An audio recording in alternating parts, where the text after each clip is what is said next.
What's up, everybody? Welcome to the latest edition of the HuskGuys podcast. It is Wednesday night, August 21st. Pretty pumped. We got a great special guest tonight. Connor Hayden's joining us at YouTube. It definitely is the number one YouTube creator for Husker content. Pretty excited to dive into some work with Connor. Before we kick things off, because we're going to do an awesome show. We're going to do a full season preview. We're going game by game. Every single game, we're going to deep dive on each opponent over the course of an hour. So we're going to have a lot of fun going at all these Big Ten folks. Before we kick things off, as always, we're going to talk a little bit about our sponsors, which is just us. We're sponsoring our own show. So here we go. Talk a little bit about, let's see if we get to this next slide, Pipeline Jerky.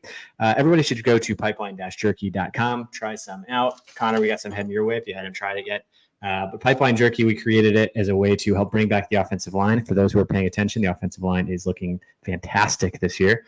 Every bag sold delivers a royalty back to the offensive line. We've got an awesome deal with the 10 starters on offense, or the 10 guys on the two deep. They're great partners. They love it. They lean in. You know, the Pipeline obviously is representative of the dominant lines of the 90s. So we're pumped to create Pipeline Jerky named after them. We've done some cool stuff just to show you guys a little bit, but we've been having some cool dinners on behalf of a new partnership we're doing with Omaha Steaks. So we had a huge dinner out in New York a couple weeks ago. We got another one coming up during the bye week, probably in October, where we got the whole offensive line out. A lot of folks came out, got some autographs. They got to take pictures with the offensive line, who are massive, and they all had some great steaks. So we've got a really cool partnership with Omaha Steaks. And along with that, we are running an awesome giveaway right now in partnership with Omaha Steaks, as well as Nebraska Brewing Company and our friends at No Block, No Rock. If you go to business.omahasteaks.com/beatbuffs24, I'll send a link out afterwards, but I've got that going on our Twitter right now. We got about $1,000 gift assortment, $100 worth of Pipeline Jerky. We've got a ton of different steaks that we're selling, as well as a gift card to Nebraska Brewing. So pretty cool giveaway there. Make sure you enter your email address at business.omahasteaks.com/beatbuffs24. And last but not least, Andrew and I are both rocking the off-season national champ shirts, which we're going to talk to you at length today because the boys are back and things are looking really, really good. So check out HuskGuysStore.com. Check out the Kool-Aid shirts, the off-season national champ shirts. This is the year. We got a lot of really good stuff there. So with that out of the way, all the good stuff. Yeah, baby. Actually, before we kick off, we got to talk about you for a second, Connor, before we dive straight into Kool-Aid. All right. Yeah. I'm here for it all, though. I love the Kool-Aid. I can't believe you have a Kool-Aid shirt. You're really leaning into that. It's the Nebraska deal, right? Kool-Aid in the offseason. That's about all we have to celebrate as of the last. It's so good. Connor, welcome to the show. Thanks for joining us. Yeah, of course. I'm glad to be here. Tell me, so I've been a follower of your YouTube channel for a while. You can do a fantastic job. You clearly have a ton of video editing chops. But take me all the way back. I always love to hear people's Nebraska fanhood because you are based in California. Yeah. Which is an atypical route to Nebraska fanhood. So give me the rundown. Where are you from? How'd you become a Husker fan? When did your channel start? Would love to learn a little bit more about you. It's so interesting because the reason the channel came to be is because I'm from California. I'm sure if I was a Nebraska fan around a bunch of Nebraska people, it was a daily part of my life and I was inundated with everything, it wouldn't have been as big of a deal. But because I was so far removed and because I didn't have anyone to share any of this exciting off-season news with, I really had to find a way to communicate with a bigger audience and just make friends who had the same interests as I did, which was talking about Nebraska football. But I'm from Orange County. Everyone there went to USC, or their parents went to USC. So I grew up in a USC community, or I guess there were a few UCLA people. But UCLA football. What was that? It's Big Ten country now. Yeah, now it is. But back then, it was Pac-12 country. USC was dominant. You had Reggie Bush. I was going to games all the time. My family had season tickets. So that was kind of my growing up situation. It was focused on USC football with the friends, and then in my spare time, I'd talk about Nebraska football with my grandpa. My cousin lived in Lincoln, so he and I would connect on it. But I just didn't have a world where I was able to explore that. It was really a USC Pac-12 environment for me. So it started with your grandpa? Yeah, it started with my grandpa. So what happened was, because he was always sharing it with me, we would get on the phone, and I spent a lot of hours every single day learning about Nebraska history. We were on eBay buying Nebraska memorabilia. He would get me anything I wanted, autographs, whatever it was, and teach me about all these great Nebraska players. Since I never heard anything about any of them, all I heard about was the greats at USC. So after however long, well, really, I was going to Shadron, Nebraska, where he was from every summer, every winter. So I was spending, say, a month of my time there every single year from second grade until he passed away in high school at some point. But I was spending so much time in Nebraska that I felt some connection to it. And then I would bring that back to California, and I would have all these debates with my friend about which school's the bigger blue blood at the time. And eventually, because I was making all of these friends where I was living, and we were all getting more and more interested in college football, I was able to share, the Nebraska football vibes with them. And I was bringing friends out to Nebraska for games. I mean, I was coming to games back in 2014, 15, bringing guys I went to college with, So I was really trying to get my group engaged in the Nebraska community, but it was tough to do. But I did as much as I possibly could. So that was my kind of childhood situation. I was What was Thank that? you for your service. How old are you? How old am I? I'm 31. Yeah. Okay. So did you grew up in the 90s then? 31 does, right? Yeah, I was born in 93. So you got to at least live through some of them. I always wonder how those born in like 97 or 90, like people who like quite literally just like missed all of it and like didn't have that like direct integration of some family member being like, no, this team's awesome. You got to start watching at age, for you, 4, 5, 6. Like you at least live through like the core of it. Anybody born in like 2001 to be like, I don't know. They wouldn't even get it. I had some experience. Like you said, you at least get to live through it and hear other people talk about it and the experiences they had. So my grandpa, I remember he told me a story when I was really young about being in Bob Devaney's office. It was for a work thing. And he had this little card signed by Bob Devaney. It was cool, a cool like way for him to introduce me to that. Then the 2001 national championship was in the Rose Bowl. My dad bought my uncle and my grandpa tickets, so they went to that. I remember I was 7 years old or whatever it was, and I was crying, having a full meltdown because I didn't get to go to the game. And my uncle offered me his ticket. Obviously, my parents said, no, you're not doing that. But I remember there were moments like that. I'd go to Shadron and my grandpa would put a VHS tape in. I'm not sure if you remember. They would have those videos where they go to the Orange Bowl or the national championship, and then they would have that narrator guy come over and talk about the story of the trip. Okay, so I was watching videos like that when I was 6, 7 years old. That was the real introduction. And so because I was seeing it all the time, by the way, that might be the same narrator that's doing it is Precinct 3. It 100% is. I don't know the guy's name, but it is that guy. And right when I heard that voice, it's like I've been hearing that voice for 30 years. Yeah, since I was a little kid. Anyway, so there was that.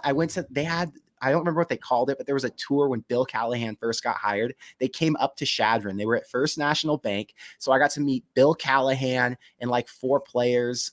You got to stand out there, get pictures, have your poster signed, the whole thing. So I was around it enough, at least a couple times a year. But, I did what I could living so far away. So when did CornCrazed start? And for those who are just joining us, this is Connor Hayden from CornCrazed. Make sure you follow CornCrazed on YouTube. I think it's got to be number 1. Is it number 1 on YouTube? Yeah. So if you talk in terms of biggest, it's me and it's Sean Callahan. It's Husker Online. The reason that mine's different is because you're the biggest fan. Yeah, I'm the biggest fan channel or commentary channel that's not news or media. Great, love it. Congrats, man. It's fantastic. So yeah, how did it start?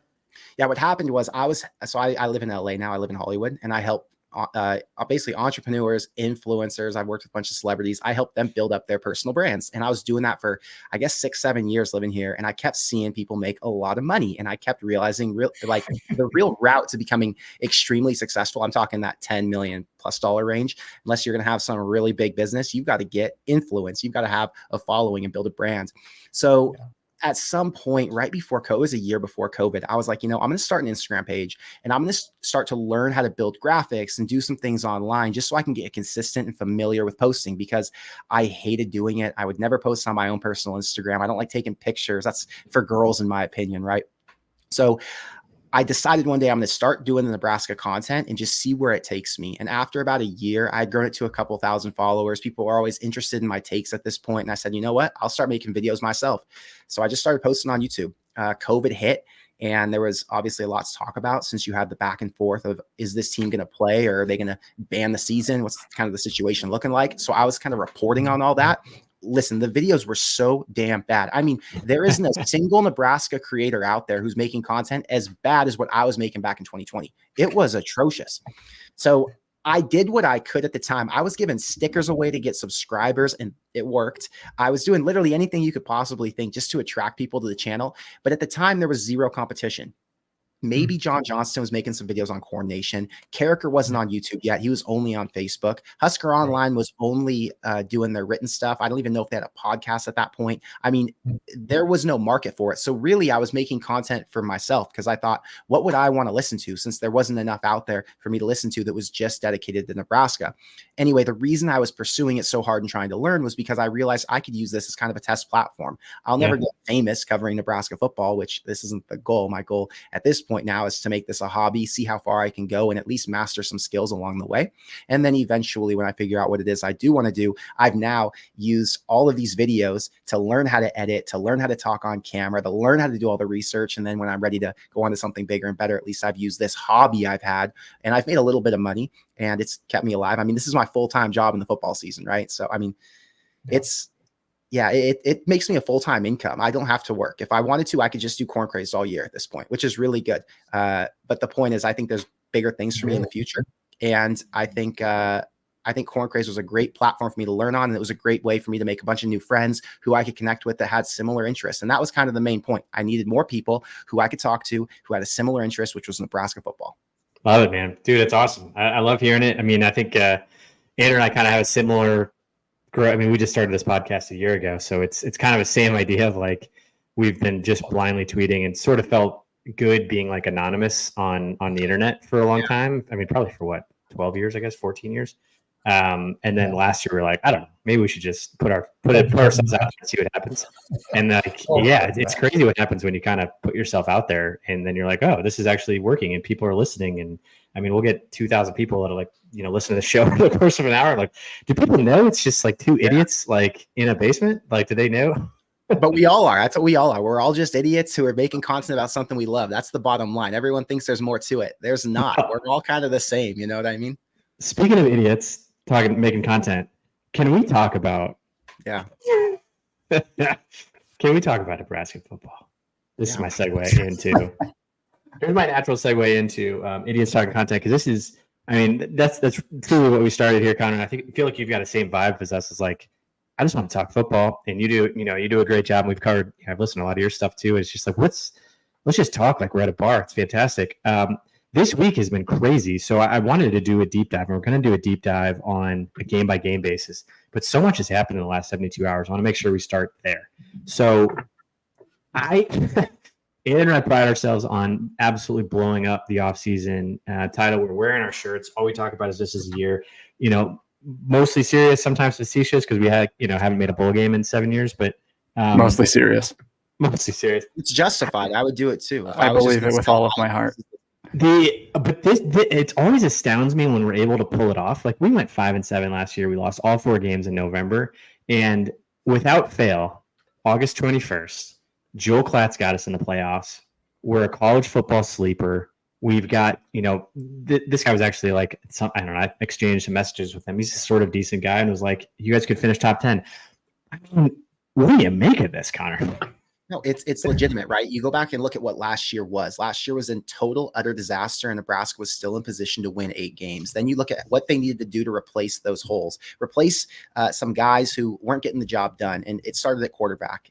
You went and got one of the best guys in the entire country, a quarterback who could start at, I would argue, half the schools in the Power 5 conferences. So now you've got Dylan in position. You've got a defense who returns almost everybody and added from the portal. You have an offense that went and got weapons who can contribute immediately and guys who could be fighting for all Big Ten spots, right? You have a new offensive coordinator to help out with your other offensive coordinator. I mean, anywhere there was some issue, Matt Rule went and addressed it. And if you watched what the team was last year, you know damn well that they were in every single game and could have won all of them except for Michigan. I mean, you could say Colorado, since that was more of a blowout too, but at the end of the day, the Colorado game was totally given away. And if you had a quarterback who was competent and managed that well, they wouldn't have lost that one either, most likely. So Nebraska getting all of this hype is totally fair. Here's the difference. You now have people like Joel Klatt who respect Nebraska enough to do the research the way that we do, to actually watch the games. He went and talked with Matt Rule, so he understands the attitude, the culture, and what he's built in just 2 years. And now you've got people on the outside who think like we do, who are seeing what's actually going on. And when reality hits, you want to be at the forefront of it. Guys like Klatt want to be the ones who predict it because, they're the experts. Yeah. He's going to be one of the very few who say Nebraska could take this thing to 9 wins this season, right? It is awesome when one person says it and then like another guy's like, you know what? I'm going to say it. I'm going to say it too. And then another guy says, well, I think it helps fans, me because, the content is amazing. We've been saying, we're going to win all our games and I'm going to walk you through how I think we can get to 10 wins here pretty shortly. But when someone like Joe Klatt or like, it's happening again. But it's like real people, like Pick Six Previews. That guy's as accurate as he gets, and he's got us at 9 wins. Dave Bartu's got us at 9 wins.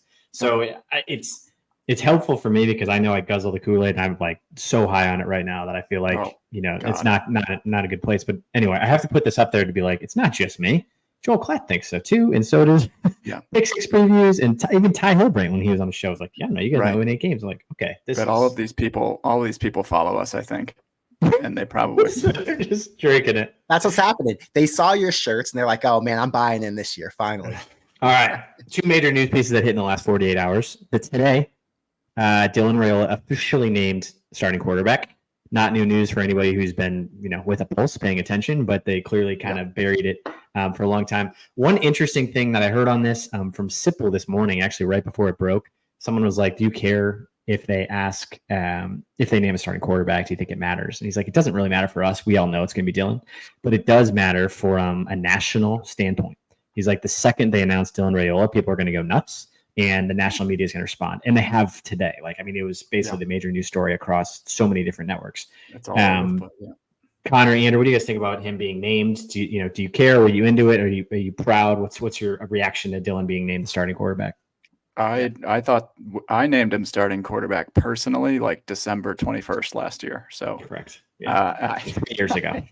That was a personal naming, though. It didn't really count for anything. No, I think it's the only reason I find significance in it, I guess, is just that it does send a little bit of a statement. Like, how often do you see coaches that like wait until 2 days before and stuff to name it? Like, I think this is a little bit of a message as far as, okay, like, we're pulling back the curtain. He's our guy. I named him the starting quarterback when I made the video when I found out he was going to commit to Nebraska. So before he even officially committed, and I named him starting quarterback, and I said it in the video. Then when you go, it's like about a week before I did. Yeah, we knew it was coming. It was inevitable, right? So I don't think any of that's really that interesting to me. I don't even think from a national media standpoint it's that big of a deal, since if you have a pulse and you were paying attention in the national media, you knew damn well that Dylan Raiola was going to be Nebraska's starting quarterback this year. What's cool about the situation is that Matt Rule handled it like a G. Matt Rule handled it like a vet. He knows and he understands that those guys are all deserving, and they're not deserving of winning the job, but deserving of competing for the job. Yep. And because he respects that room, he respects his players so much, he's not going to just go out there and say, this is a closed competition. Like, we already know what's happened. There is no competition here. He's letting everybody get their chance. And I think that's really cool that he did it. I think that drives morale up. It lets guys feel like there's at least hope that they can flip the script in some way, even though the inevitable was going to happen. And I just think it's good coaching. Yeah. I think it's, I agree. I mean, even as of, what was the press conference? It's like the press conference he had 2 days ago or 3 days ago when he, he's talking up Danny Kaelin like crazy. And he was like, complimenting Harvard. It made it seem like he legitimately like hadn't named anybody. So I think he was able to probably keep a pretty competitive QB situation all throughout camp. It seems like Harburg, everything I'm hearing about Harburg is he had a great camp. Like I feel great about that room. The BTN guys showed up and said this quarterback room looks great. So I always like having a good backup. Like, he's going to play. I think is Harburg going to play? Is Kaelin going to play? I don't know, but like every single game the last 10 years, how many Riker 5 games did we have? It's like you're going to have a Riker 5 game. Chubba Purdy started all of November. Like Riker rifle injuries. Yeah, Nebraska needs 3 QBs, and because you don't know what's going to happen, and we've seen 3 QBs play so many seasons now that you just have to be prepared to go in. So Harburg knows, even though he's not starting today, he will start a game eventually. Yeah. Second big news: we just lost our left tackle. Not great. Corcoran backing him up, but like that's going to put your quarterback a little bit at risk here. Yeah, not ideal. I mean, gosh, Freaking Teddy, man. I like that poor guy. So Just has sad. had such injury problems. It's so sad. He's awesome. But no, we're saying positive vibes. The second big piece, 10 guys, the 10 numbers, single digits have been named. We've got Nash. It's our starting defense. It is our starting defense and one singular offensive transfer, which is we'll get to in a second. So for those not looking at it, it's Nash, it's Jamari, it's Isaac Gifford, Buford, Jamal Banks, John Bullock, Tommy Hill, Hartzog, Singleton, and Ty Robinson. Connor, what do you think of this list? I thought it was awesome that Nebraska went basically all defense. I think all those guys are super deserving. When you watch those Chasing 3 episodes, they're all the guys who have led. They're also the best players on the team, at least as of last season, since they're the best performers and the offense didn't have anybody who really did shit. If you look at Jamal Banks in the middle, it kind of makes you think, wow, he came in. He's a multi-year starter at Wake Forest. He had like 600 yards receiving the last couple of years.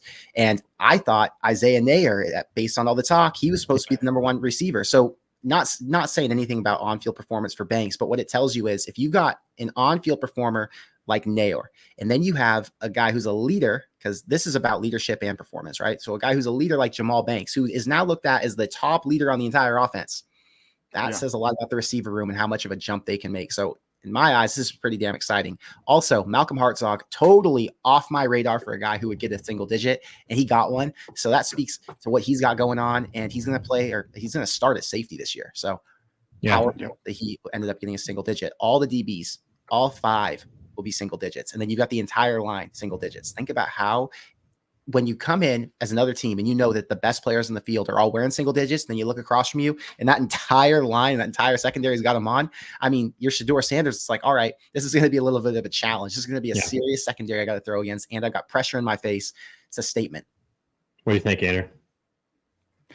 Yeah, I mean, like we were basically a half team last year, and the half of the team that ended up with the single digits is the better half. So I guess I don't necessarily say it's surprising. I thought actually Banks was a little surprising just because, for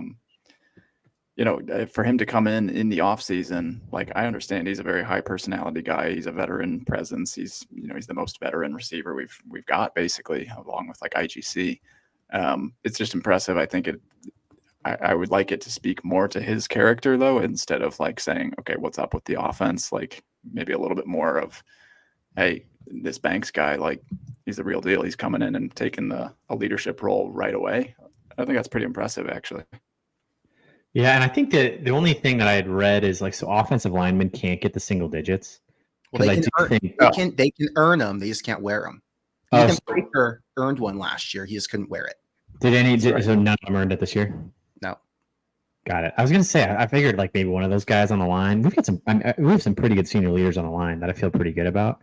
I don't know. I guess maybe some like one of the guys that went to media days, or maybe Ben Scott would have gotten it, but pretty good list. Feel pretty good about it. It's always good to have additional hype. So we've got 2 major news stories. Rayola being named the 10. I mean, you just know football's coming. This is what like I was saying to Andrew even like last week is like there's no new content. It's crazy. And in the last like 48 hours, it's just been like a content absolute overload of now we got a starting quarterback. We got unbelievable starting D. Let's talk about the season. All right, get that thing off. What is that? We are back. All right, here we go. So this is the good stuff. This is what I really want to get into. And Connor, you've talked a little bit about this too. We kind of come at it from a very similar angle after I listened to your show. Like I've always kind of come at it from this. I obviously like guzzle Kool-Aid, but then I also look at like, okay, what are other people saying? And so at the highest level, before we go, we're going to go game by game, and we're going to talk about each one of these. But this is interesting. So the ESPN FPI as well as the Vegas odds, and then I looked at the season win total. So for those not looking at the screen, ESPN's FPI essentially has us in a 50% plus format in 9 games, which aligns with what a lot of folks are saying is this, 8-9 win threshold in there, with the 3 games that we are not in is Ohio State, which nobody gives us any chance, which is probably fair. USC, which USC is an interesting one to have us at 26%, what do they call win probability, I guess, and then Iowa at 40. And similarly, on the Vegas odds, we'll be favored in 9 games this year as of the odds as of August 20th. So these mean nothing. These are going to dramatically change right after that, or right after the first few games. But we'll be favored in 9 games this year, of which how many of them are going to be 1-score games? Almost all of them are 1-score games. And then the third metric I was looking at season win totals. And this is crazy to me. We are only playing one team that has a season win total over 8, which is Ohio State, who has a season over-under win total of 10.5. Everybody else is 7.5 and under. So USC 7.5, Iowa's at 7.5. Everybody else is sitting in this 4.5 to 5 win territory. I mean, we're playing 7 teams that might make a bowl. Well, real quick, out of respect for these teams, okay? USC, Rutgers, UCLA are all playing some of the toughest schedules in the entire country. Top 10, top 5. Yeah. So although they USC's have is low win third. totals, they have all these low win totals in here, that's not accurate to how good these teams are that they're playing. USC would easily be a 9 or 10 win team if they were playing Nebraska's schedule, right? Great Same point. with UCLA could win 8. So you just gotta be fair, because it's a great point, but I guess the counter to that is it's more like grateful. We don't have Michigan on here. We don't have Oregon. We don't have Penn State. Those are all 3 that have 10 win over-unders. So you take those 3 off, you replace them with Illinois, Purdue, Rutgers. Rutgers is going to be good. USC is going to be good, definitely. But some of those schedules you're talking about, like when you have the murderer's row of playing, you got to play, you're playing Michigan after that. Like I think it's Michigan's schedule where they play like Washington, Oregon, Ohio State. Like they've got the full slate. Yeah, there's no arguing. Nebraska's extremely blessed with back-to-back schedules like they've had. Yeah, good. I mean, it's this. I just keep looking at this list. And I'm like, it's there for the taking. It's there for the taking. It's going to be 1-score games. It's going to be tough because we are historically not good in 1-score games. If anybody's ever heard that stat before, but it's there. It's to be favored in all of these games, even though they're Purdue looks like Purdue is 1-score, Rutgers 1-score, Indiana 1-score, UCLA 1-score.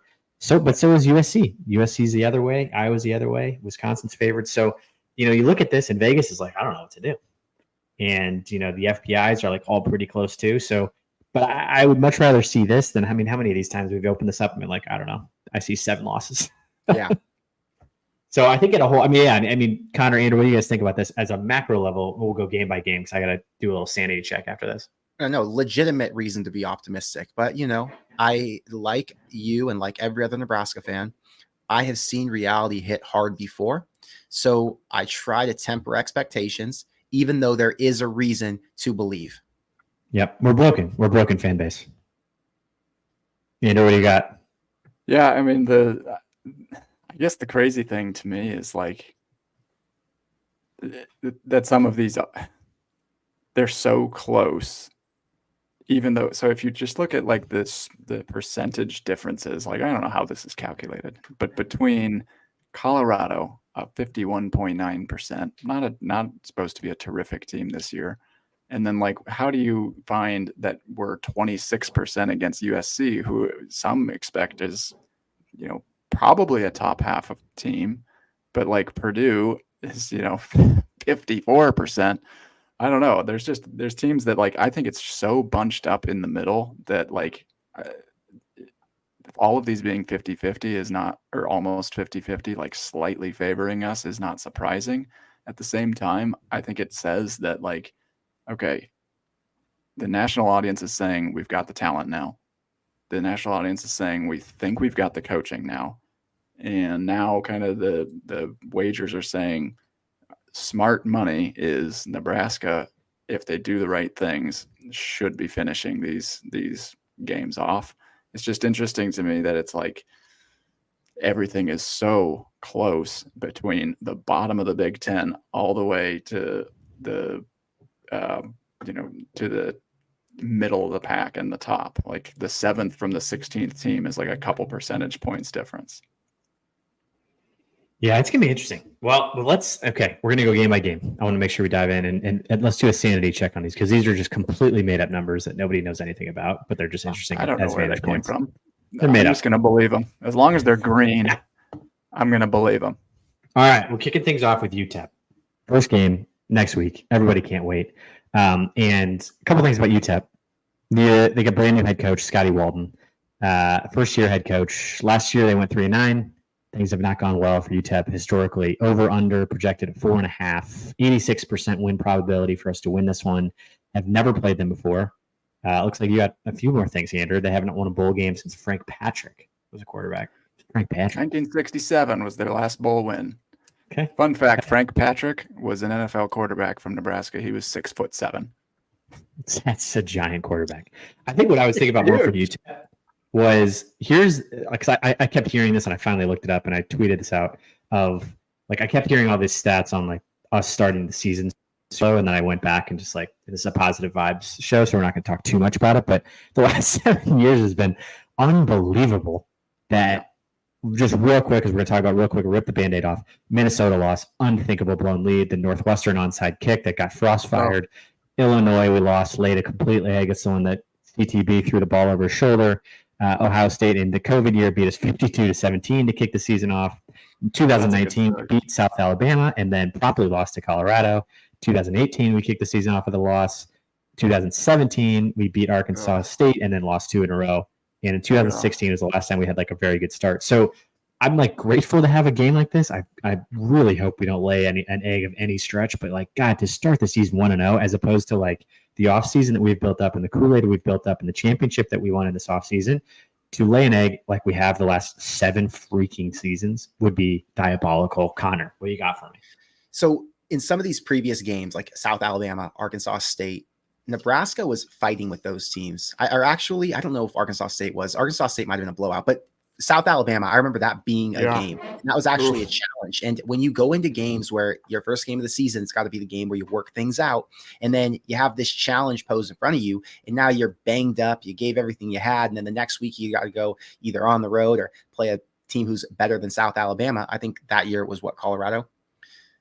Yep. Yeah. So that year, prime example, is going to be something that's similar to what we've got this year. The difference is UTEP isn't going to be that forceful opponent who wears Nebraska down. They're not going to be a team who keeps the starters in all the way through. I mean, you could argue that Dylan plays the entire game if Nebraska's not up by 4 touchdowns, but I don't think Nebraska's going to feel that pressure. I think they're going to feel a little bit lighter and they're going to be able to make mistakes. And I think when you can afford to make mistakes without having to worry about losing the game, that frees you up mentally. And then the next week when they're fully locked in and focused, they don't have a hangover from the week before. UTEP is not only important because they're a team who's coming in and they have a terrible past. They have a bunch of new guys and they're going to be working out their own issues, but because they're not a team who's going to challenge Nebraska in a serious way after the second half. 28 points is the line. Do you think we cover? I don't know. I think asking a true freshman quarterback to cover when you expect him to make some mistakes with his entirely new offense is a lot of points, especially for a team like UTEP who's going to come in and they want to win right away. A lot of those guys come from an FCS school. This will be their very first time playing in an environment like Nebraska, and those guys all do still have some experience. I would lean on the side of cover, but I don't know about it. Andrew, you think we cover? I do not think we cover.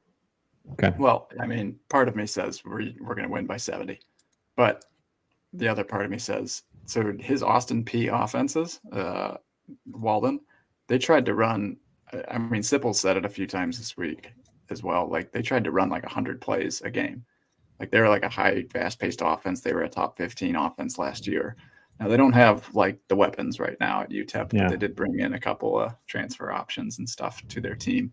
They brought in a new transfer running back, I believe, from Austin P actually. But, you know, regardless, the talent level is so different. I just think that they're a team that like they're going to keep their starters in all game.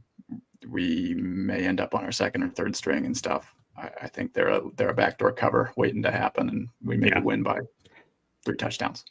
Their coach is 34 years old, which that always blows my mind when these coaches start to become like our age or younger. That's how so I'm like 34-year-old first year head coach. That to me is like Coach Rule, you know, you make $9 million and you've coached 15 years longer than this guy's been alive. Like, can't lose this game. I think that's so I think we're feeling good. We're 1-0. We can move on to our friends at Colorado, which Andrew and I are going to. We're super pumped. Connor, are you making it to a game this year? Yeah, I'll be at this game. You'll be at this game? Yeah, you can't miss this game. This is the game, right? Awesome. All right. Yeah. Well, you have to come to our tailgate. We got a tailgate coming on. You have to come to that. But all right. So everybody knows. I mean, this one is, as far as what we're walking into, this is pretty well known. Coach Prime. I feel like the weirdest thing about these guys is like I feel like I'm not even playing Colorado anymore. I feel like he's like created this whole like separate feel like we're just playing Deion Sanders, not like That's how it does feel. Right. You're right. Playing the Sanders family. Yeah, the Sanders and his kids and his like Instagram and his like all this weird stuff. I'm like, but then I also like there are so many horrific Colorado fans in our mentions. So I'm like, oh, there they are. Yeah, there they are. That's why I hate Colorado. So everybody pretty much knows Coach Prime. They were 4-8 last year. Their over/under win total is 5.5. FPI, it's a toss-up. Basically 51%. It's gonna be 630 under the lights.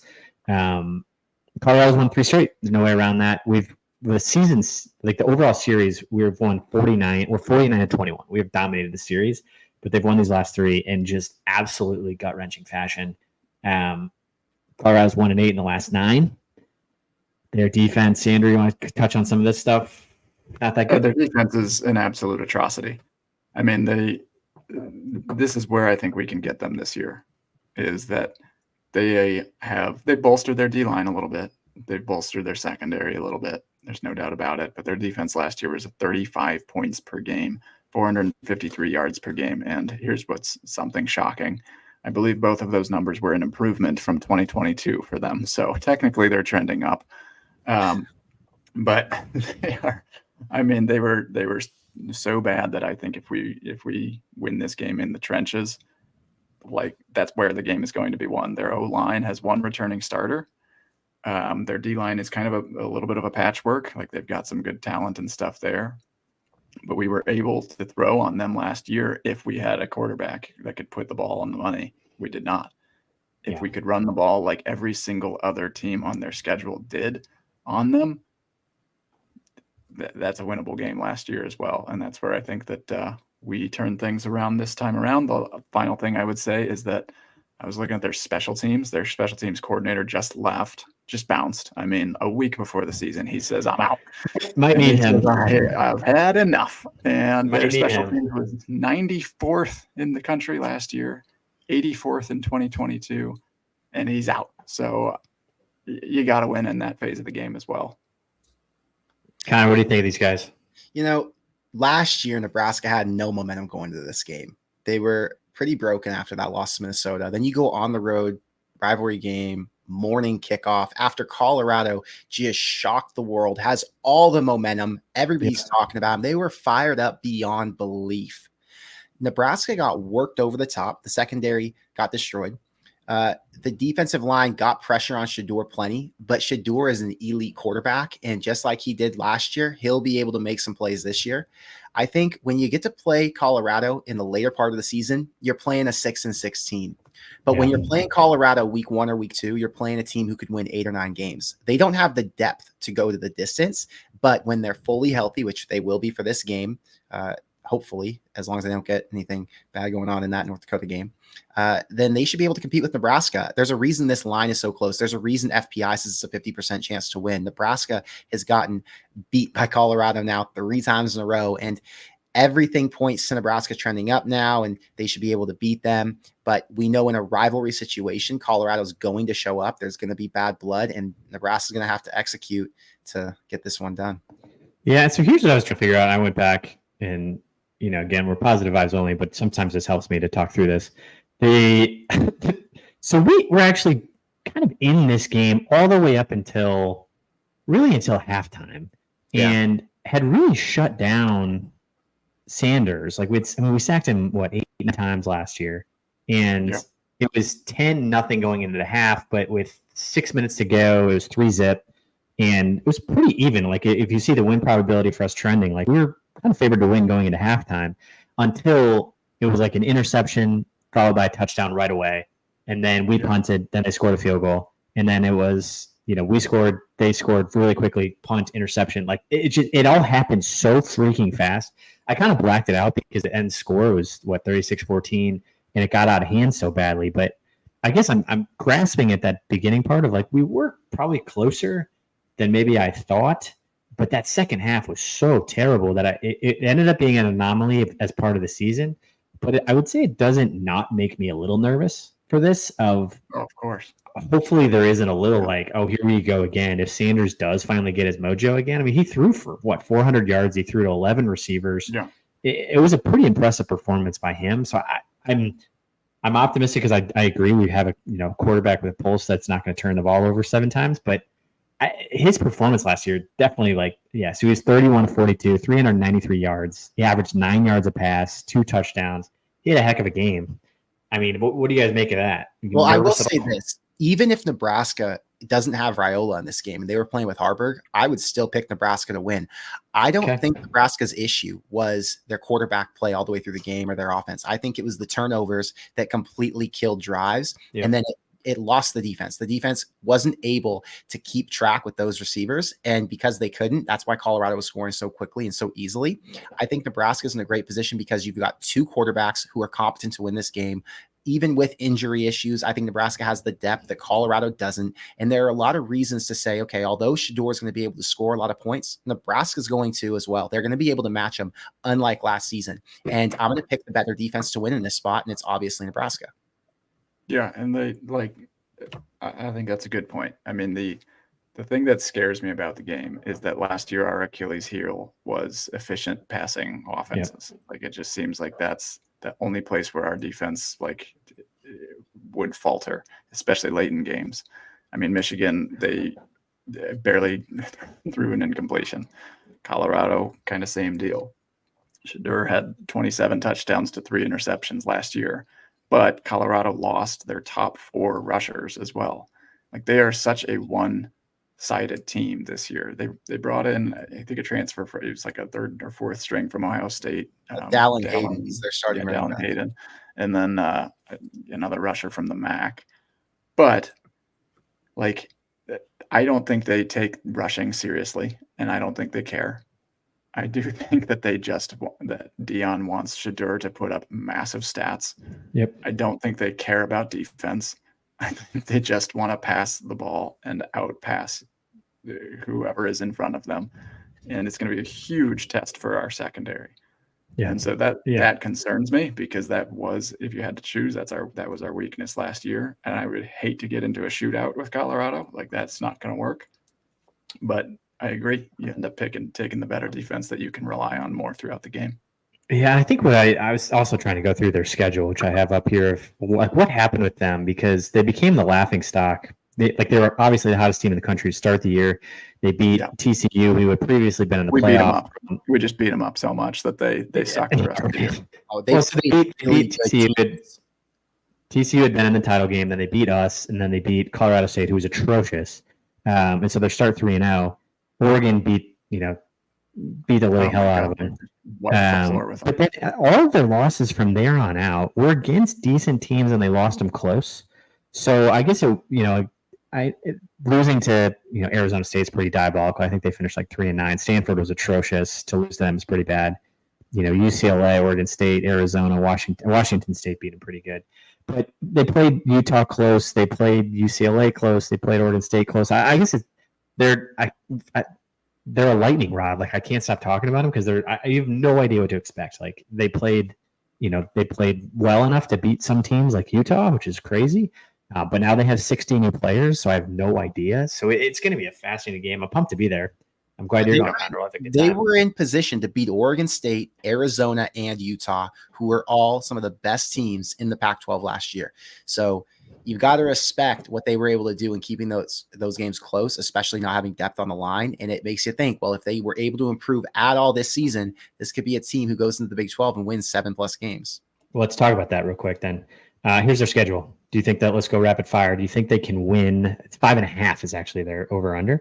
So they got us. I actually think they might lose to North Dakota State. The Dakota's always that would be hysterical. But between us, but they do play, and the Big 12 is going to be so interesting because they got Baylor, UCF, Kansas State, Arizona, Cincinnati, Texas Tech, Utah, Kansas. I think, and Oklahoma State. So I think they lose Oklahoma State. I mean, those last 3 are theoretically ranked. Who knows if Kansas will be? They lose to Oklahoma State. They lose to Utah. They lose to probably Arizona, Kansas State, UCF. That's 5. I mean, that's probably where everybody's got them losing 5-6 games. What do you guys think? Do you think they make a bowl game? I think they make a bowl game. I think they beat North Dakota State. I think Colorado State's a toss-up. Nebraska's technically a toss-up, although I think Nebraska wins. Baylor, I think they could win. UCF, I think they could win. Kansas State, even, I think they could win at home. Arizona's a loss. Utah's a loss. Oklahoma State or Kansas is a loss. But every other game on there is a game that they'll be in. So I don't know. I think Colorado has a good chance. I want Colorado to win, if I'm being completely honest. I want to see the Deion experiment be successful because it would be against all odds. It would piss a lot of people off, which I think is funny. I love when guys like Deion come in and they're disruptors, and then you get to see everybody else get upset about it. So I'm rooting for Colorado, rooting for Deion, and hopefully they get to a bowl game. As long as we beat them, I hope they win 11 games. Yeah, I hope they win the Big 12. If Nebraska beats them, they'll win the Big 12. If we lose and I have to listen to Colorado fans all the rest of the season, I'll be like, God, I cannot believe this. But anyway, let's keep going. You and I, so I've got you and I on here, but we don't need to spend too much time on them. So they got a coach who's been in there 24 years, which is crazy. He's done a pretty good job. They were 65 last year, FPI at 83%. I mean, to me, this just sort of fits into this broader category of like, you just got to win these games. And we have to just get back to just being like, oh, this is you and I. We just have to we have to win this game. Like, yes, great. Well, I don't think it's about winning. I think you're missing it. It's not about winning this game because they're going to win. It's about dominating in all phases of the game. You have to dominate on special teams, defense, and offense. You have to outcoach them. You have to have higher energy. So it's not about winning. It's about dominating. And if you don't dominate, then we're all going to be pissed off, looking at ourselves like, what the hell's going on? Well, yeah, I think that's exactly it. I think that once it becomes game week, once it becomes game week, I'm sure we'll do a deeper dive into the team themselves and try to figure out what they're doing. I get so sick of being like, oh my God, South Alabama has this new quarterback. And like, oh God, if we can't stop freaking South Alabama, what are we doing? Good grief. Anyway, that's why you and I ran. Andrew, you want to add anything? No, the only thing that I just found interesting was they had a new O coordinator, Luke Falk, and I looked that name up because I was like, wait, Luke Falk was literally just a quarterback. He's in his 20s. Yeah. He was their O coordinator. Yeah. Well, he left, so it doesn't matter anymore. But amazing. They hired, and he's gone. So they're going through a bit of a transition. All right, dominate. We're dominating. It's a great year to be getting you and I as they go through a transition. Great year to get them. Okay, so we're 3-0. I think we're all pretty unanimous that we're going 3-0 at this point. Heading into Illinois. And so this is where our schedule gets interesting because this is where everybody who doesn't pay attention to Nebraska football is like, oh, yeah, you should beat Illinois. Like, they were not very good last year. But those who pay attention to Illinois know that they beat us 3 of the last 4. We beat them last year, thank God. But those 3 losses in a row in 2020, 21, and 22, as well as this beautiful gentleman, Brett Bielema, who just has our number as a coach, definitely gives me some pause. So, Bielema's obviously there. They went 5-7 last year, which is a big time drop off for them from the 8-5 season that they had in 2022. The FBI's got us at 58%. Vegas odds have us at 10. So I was going back and forth on Illinois, and I was reading quite a bit about their players coming back, and so. In 2022, they had one of the best defenses in the country, thanks to Ryan Walters, who's obviously at Purdue now. They were 8-5. They had great star power on offense. They had a really good team, on defense. But last year, you lose Ryan Walters, their defense completely fell apart. They had no secondary. They had no run game. Like, we had not too much trouble with them. They finished 5-7 and just never really had a pulse like most of the season, which I was kind of looking back at Illinois. They're kind of always that. 2021, they were 5-7. They were 2-6 in 2020. Like, they're always kind of in this 5-7, 6-7, 4-8, 2-10. The only anomaly was 2022. Every other year, they're pretty much 5-7, 4-8. So I don't know. But then we lost 3 straight to them in 2020, 2021, 2022, which is not fun. I don't know. What do you think of these guys? What do you think of Illinois? Illinois is a really good run team. They returned 3 really strong running backs. I think their starting running back, Fegan is his last name, was a true freshman last year. He's like 6'2", 220. He's a freak, right? But Nebraska's defense proved to be really good against the run last season. They did well against Northwestern, against Purdue, against Illinois, against Iowa. They stopped run teams. They weren't as good against the pass. And I think because of that, it gives me a lot of faith that they can handle Illinois again. Illinois is going to be very similar to what we saw last year. I don't think they have that many good receivers. They're a very run heavy team. Their defense is pretty similar to what they were last year. They might have 1 or maybe 2 NFL players. They've got multiple transfers in their secondary. So I just don't think Illinois is a team that I'm not worried about, since I think Nebraska matches up really well with them from a defensive standpoint. And if their offense can score, which is yet to be known, we're just making an assumption that they finally can, then I think it's going to look like last year. Nebraska could win this by 10+, and that's why the line is what it is, especially being at home on a Friday night. Yeah. Andrew, what do you got? Their offensive line, I had to look down at my notes again. They allowed sacks on 10% of their passing attempts last year. And so 1 in every 10 times you pass. Not great. That was 112th nationally. Their quarterback, Luke Altmaier, he was a transfer from Ole Miss back in the day. He completed 52% of his passes. So they are literally 50-50 through the air. And 1 out of 10 times they do pass. You got to force this team to pass. And so that's going to be where I think can end up winning the game. Last year it was just awesome to watch the defense. Like this was like an emergence game for the Black Shirts last year. I mean, when they stuffed them on 4th and 1, they stuffed them actually several times at that midfield on like huge downs. I mean, they won us the game, and that huge game transitioning like 4th and 1 or 4th and goal, or it was 1st and goal. Actually, we stopped them 4 straight times. I mean, completely changed the game. I think that's going to be where this game is won. The second thing is that they lost 2 like all league defensive linemen to the pros. And that was kind of the strength of their defense last year. So they lost 2 starting offensive linemen from an already bad offensive line, and then they lose 2 starting defensive linemen that are NFL caliber players. They're not exactly replacing them super well. I think this is another game where we got to dominate up front. Yeah, they had 21 yards rushing last year. 21. So if you can do that, you're going to win most games that you play. 21. Yeah, it was so bad. I mean, so good for us. Nebraska's great against the run. This defense is built to stop it. Yeah. That was the coming out party for the Black Shirts. It was the single most dominant performance they had all season. And I think that's probably where the confidence comes from is, that Altmaier threw the ball a little bit. He had 280 yards passing. So he could throw it around a little bit. But yeah, I think the fact that they can't really move the ball, defense playing really well. And then I'm even looking at Harburg's stats, and it's like we watched such bad football last year. It's just like shocking to me.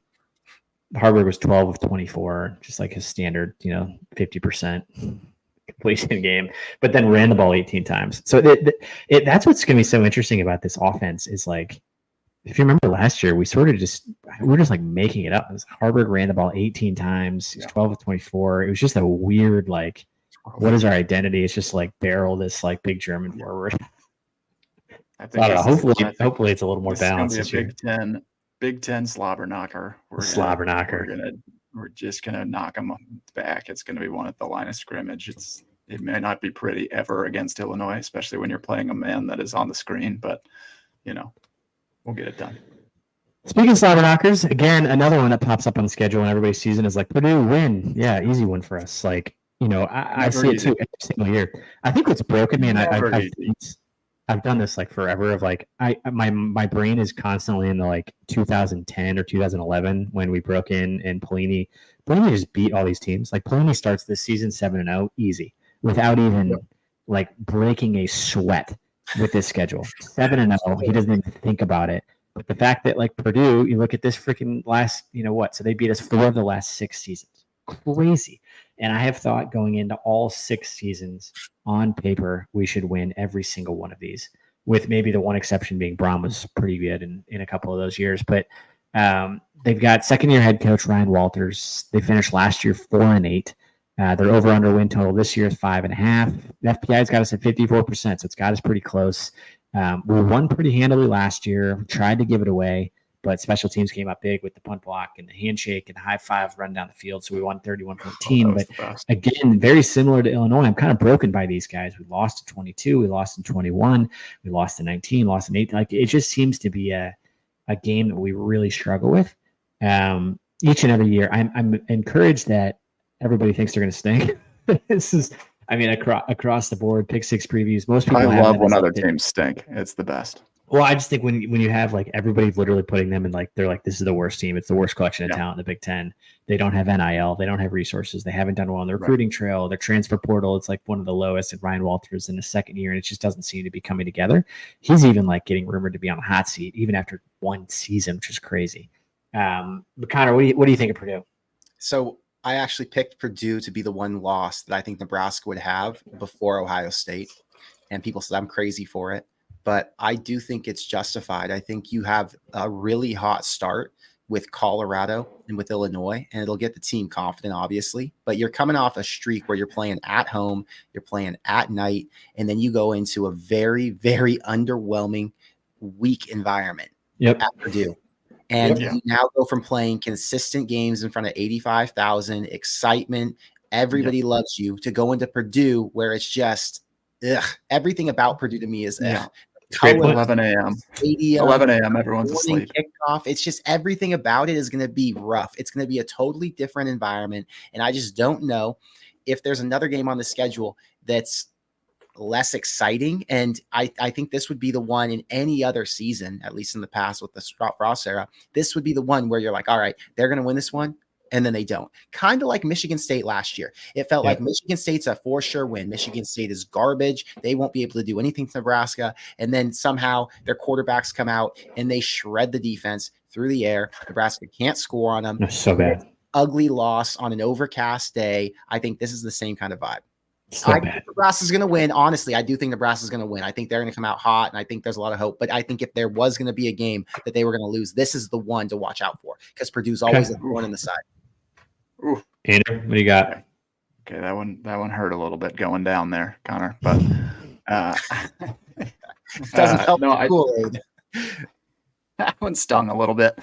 No, so Purdue hit the transfer market a little bit, but they got ravaged by the transfer market as well.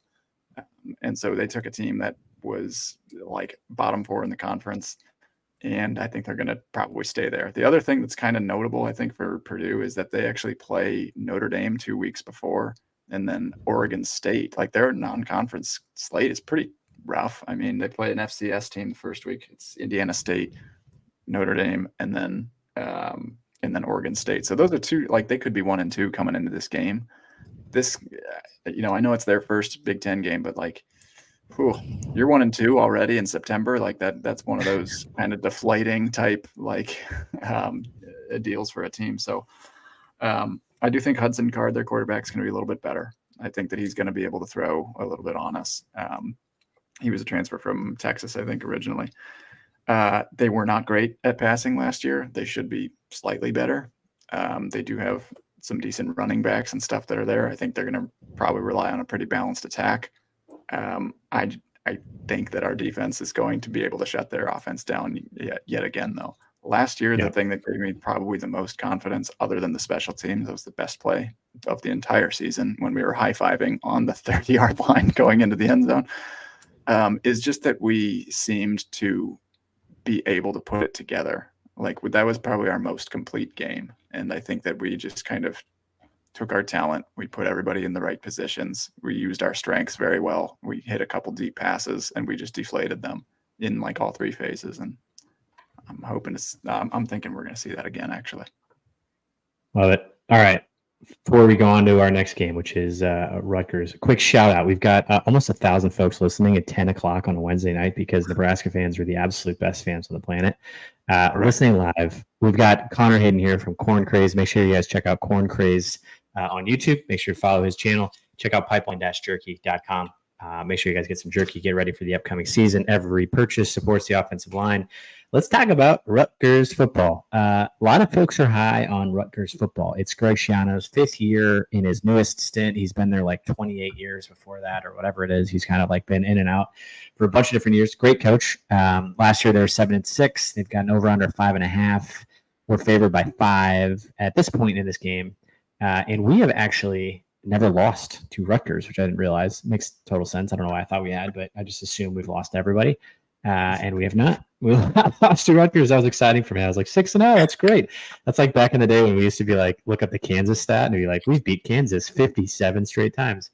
But we beat them 6 straight times, including the Trey Palmer game in 2022, won 14-13 on a sliding catch. The 2020 victory, 28-21. They're always pretty close. 2017, we beat them 27-17. And then 2015 and 14, we also won. So, this is an interesting one, because I think a lot of folks are pretty high on Greg Schiano's ability to coach defense. Their defense is going to be extremely strong this year. They've got some firepower on the offensive side as well. Year 5 under Schiano, like, it's a tough football. I I keep coming back to, I put this like the clear eyes, full heart, can't lose. Like, to me, this again fits into that category of like, if we want to like make the next step, you got to win these games because this back half of the schedule is going to be so freaking hard. You can't be losing to Rutgers. Connor, what do you think of these guys? Yeah, Rutgers is Nebraska. Greg Schiano, really good coach. He's been consistent there for, I don't even know what year he started there, but he was there when I was in high school and then he came back, right? The reason I say they are Nebraska is because last year they had a quarterback named Gavin Winsat. Same turnover issues that we dealt with. Same situation. They had to go and find a new quarterback who could throw the ball. They got Ethan Kaliak-Manis. Then they realized that their offense was sputtering. They were one of the worst offenses in the country, just like Nebraska.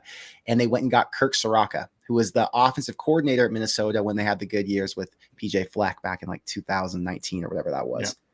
So they have now, like Nebraska, figured out a way to rebuild their offense and give themselves some more confidence. They have a lot of hype going into this season because they have an offense to match their elite defense, just like Nebraska being the top 20 defense last season. Rutgers was as well. I think they just lost their starting middle linebacker, which sucks. He tore his ACL, but they are still really deep, and they've got a ton of good guys who will play in the NFL on that side of the ball. So I think their schedule lines up to be pretty good. I think because they're not in the Big Ten East anymore, they're in position to actually win some games, not just go 7-5 or whatever they've been going in the past. And Rutgers will be a threat. I think Nebraska, knowing that they'll be a threat, is going to lock in and play a really good game against them. And I think that the history that you said 6-0 against them since they joined the Big Ten is really a telling sign. And I think the main point is Nebraska usually has more talent than they do. So even though Rutgers might come out and play sound, Nebraska can overwhelm them at the very end of the game. Yeah, I had totally forgot until I was looking him up that that Minnesota quarterback, I can't even pronounce the name, Ethan Kaliak-Manis. There it is. Yeah. I mean, that kid could sling it. So he was pretty good at Minnesota. I was reading his name, like, I know that name. And the transfer portal is so crazy. It's like you forget where anybody goes anymore. But yeah, he could sling it. Nader, what do you think of these guys? I hate this game. I will go on record saying that I hate this game. I think this is our one stumble in early in the season. So they actually had a top 40 defense last year. Their offense, they actually had the leading rusher in the Big Ten, Kyle Monongai. And he's kind of a workhorse running back. And now they get maybe an upgrade at quarterback. I mean, they stunk last year. And that was kind of our hope. The way that we end up winning this game is that we are kind of built to stop the run. Like, I think that's probably the main advantage that we would have in stopping Rutgers, is that if you can stop the run, you can beat them. And so I think it's going to be a tight one. I could see us dropping this game, actually. You could see us, but we're not going to, because we're 6-0. I mean, I could. I didn't say we will. I said I could see it. We're 6-0 heading into Indiana football. I've got us 5-1. 5-1. Okay. 5-1. I'll take 5-1. I'll take freaking anything at this point. My God. Like, I'm not going to, like, 5-1. I'll be dancing. 5-1, 6-0, 4-2, whatever we are heading into Indiana football, can't lose this game. So Indiana's got a new coach, Curt Cignetti. It's his first year. He's coming from James Madison. Indiana finished 3-9 last year. Tom Allen is gonzo. Their over-under sitting at 5.5 wins per year. We've got a 62% on the FPI, and the Vegas odds have it being close at a -4 for us. Cignetti has brought 13 transfers over from James Madison that a lot of folks are like, that's amazing. I can't believe he's got all these players coming over. I'm sitting here like, guys, you can't lose to 13 James Madison transfers that are just wearing Indiana jerseys. Like, that's just not something that can happen. They were good last year, definitely. But like, after they get beat up in the Big Ten, our 13, JMU transfers and a first-year head coach can be ready. This guy's extremely confident. He's a good coach. He's very well organized. He's a good motivator. He did a great job at James Madison before he bounced. And then looking at Nebraska the last few years against them, we beat them 22. Loss that, again, all these losses like throw me, because you see Indiana on the schedule, like, we should win this, but we don't, because that's just what we haven't been doing. So there's always that question in your mind. Connor, do you have any question in your mind that we're going to beat Indiana? Yeah, I'm actually more worried about this game than Rutgers. Nebraska's going to be locked in. We know what Rutgers is. We know they're going to be really hard to beat. And then you go the next week on the road, and you're like, all right, well, this Indiana team shouldn't be that tough. Like you said, they've got a bunch of Sunbelt guys over there. But the reality is it's a winning coach. And they didn't just get 13 James Madison transfers. They got 20-plus transfers. They got 20 total, yeah. They got a guy from Wake to come play receiver, a guy from Texas Tech, 2 guys who were starters at those last schools, guy from Tennessee, guy from Clemson, I think. I mean, they went and got real guys. The quarterback, Rourke from Ohio, is like a 5-year starter. They are going to have talent that can win in the Big Ten. I don't know if they can win 7 games. I do think this is a borderline bowl team, though, especially with their coach. They're going to be fired up. And when you get a team like Nebraska, who's only going to have one loss going into this game at most, they will be fired up. There is not a lot to be excited for when you're an Indiana fan, but when you get a ranked team to come play you, and it's a team like Nebraska who isn't an Ohio State or a Michigan who's automatically going to steamroll you, people are going to come out, and it's going to be an exciting environment. So this one I would be worried about. Andrew? I think agree to disagree. I think we are going to go into Bloomington, wherever that is, and beat the living pulp out of Indiana. I actually think that this is the Raiola coming out party that like everyone – like I could see Raiola kind of having a slow little, like he's good, he's good, he's doing all right, but like, you have those like occasional freshman question marks. Like that's probably a plausible scenario. And then I think Indiana, their weakness was the pass defense last year. They were looking at Brett Ciancia's stats. They were 68th out of 70 Power 5 teams in opponent adjusted passing defense, 68th out of 70. So atrocious pass defense, and their solution to fixing that was to bring in 2 Old Dominion transfers. And I like to think that our receivers can probably take the top off some Old Dominion transfers. So I think we are going to put up some big numbers through the air this game. Okay. So we fired through those.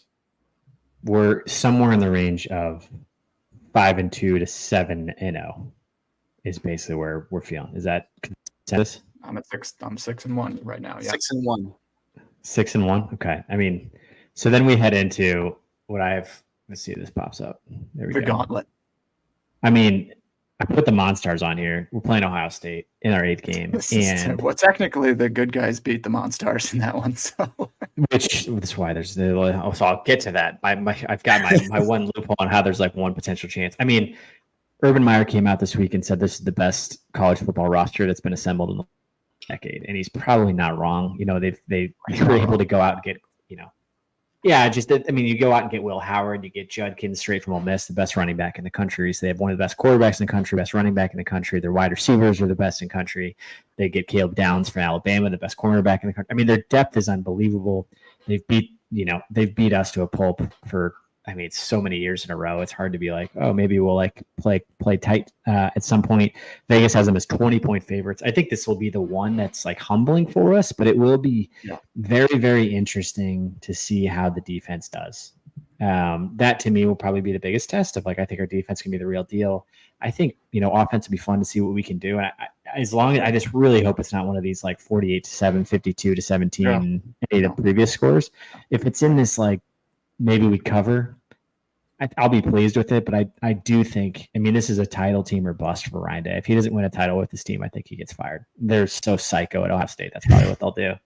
But here's my only thing on this, where we fit on their schedule becomes interesting, because they're going to crush Akron, they play Western Michigan, they're going to beat Marshall, they're going to beat Michigan State. Then they play Iowa.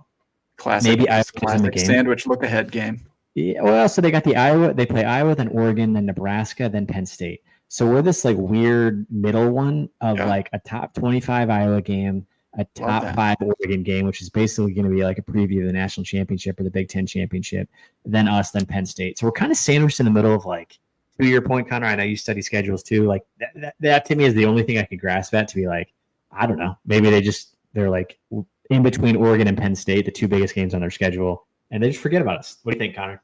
There's a finite detail you got to pay attention to. That schedule doesn't show you that there's a little line in there for a bye week. Yeah. So in the typical hangover slot, you get to recover and then play Nebraska when you're focused and locked in again. So even if, there's 2 realities, right? Reality is if they lose, if they lose to that one past him. No, if they lose to Oregon, I don't think there's a chance in hell Nebraska wins. Okay. But if they beat Oregon, I think there is a slim chance that Nebraska could catch them off guard, because then you've got that hangover moment. Maybe they didn't get out of their system after the Oregon game, and Nebraska comes out firing. But, I look back to the Michigan game last season, and the defense was so overmatched. I mean, the Michigan offense just steamrolled them repeatedly. And I know that the defense got better by the end of the season, but man, it was disheartening to watch. And it does not give me much confidence when you go to play another offense that's going to be similar. They won't have the offensive line that Michigan had. There's no way in hell. But they will have the skill talent, the quarterback talent, and they're going to have a defense that can stop Nebraska to some degree. So I'm hoping for something exciting. I'm hoping this is a game we can actually watch and that we don't have to turn off. But, playing teams like Ohio State and Michigan that are competing for like legitimate national championship contenders, like a top 3 team in the country, I think that just, it's hard for me to get confident. Yeah, it's a different class. What do you got, Andrew? We can move on to the next one. Okay, sounds good. Nothing more. All right. So this is great. It's the most talented team of all time. I mean, come on. I think the whole schedule is super interesting the way that it shapes up. So we've kind of went through those first 7. Everybody feels good about those first 7 in some fashion of a 7-0, 6-1, 5-2 fashion, right?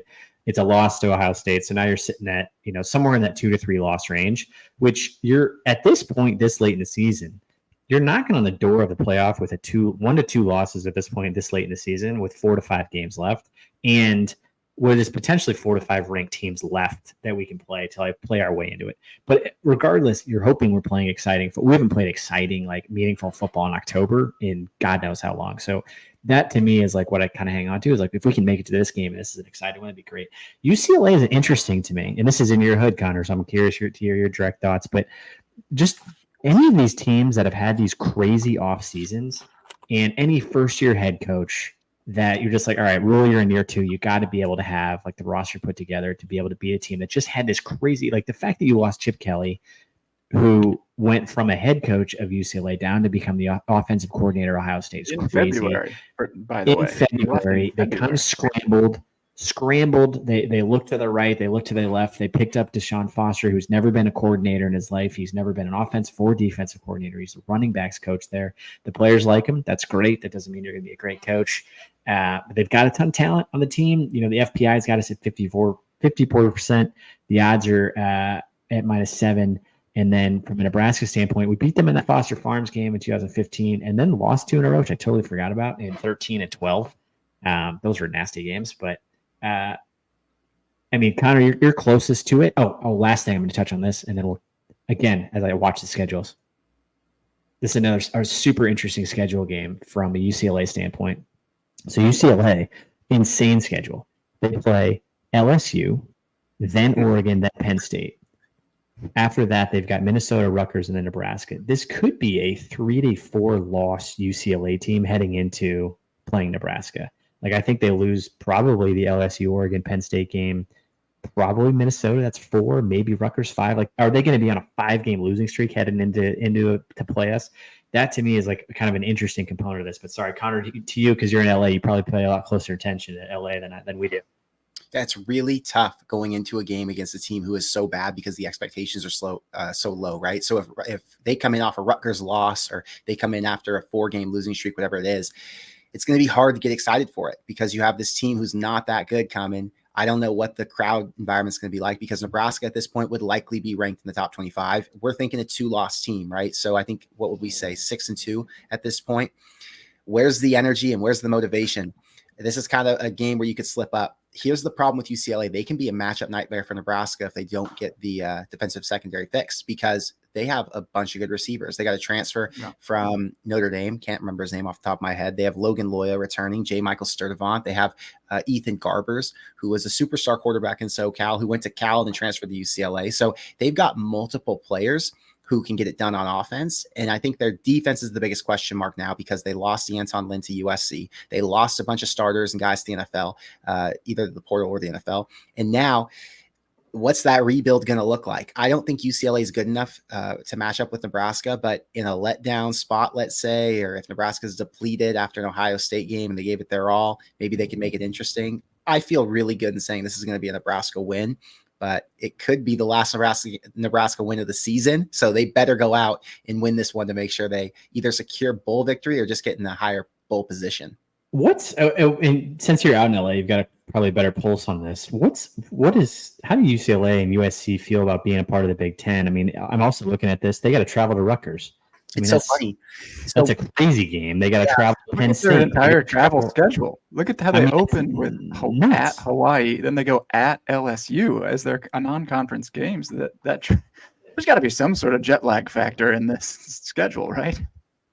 You would think at Rutgers, then come home and then go to Nebraska. I mean, that's serious travel. At LSU, at Penn State, you're going across the country so many freaking games. A Hawaii flight, even at Washington's a few hours away.